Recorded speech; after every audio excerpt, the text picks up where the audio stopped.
الذين يظنون أنهم ملاقو ربهم وأنهم إليه راجعون.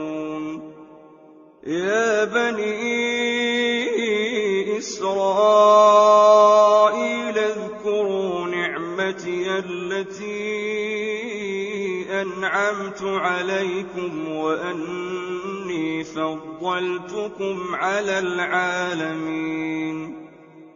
واتقوا يوما لا تجزي نفس عن نفس شيئا ولا يقبل منها شفاعة ولا يؤخذ منها عدل ولا هم ينصرون.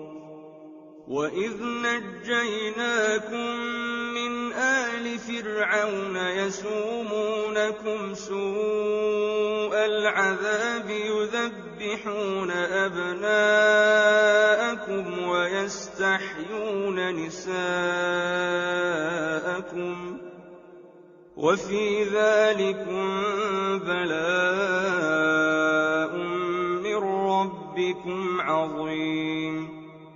وإذ فرقنا بكم البحر فأنجيناكم وأغرقنا آل فرعون وأنتم تنظرون.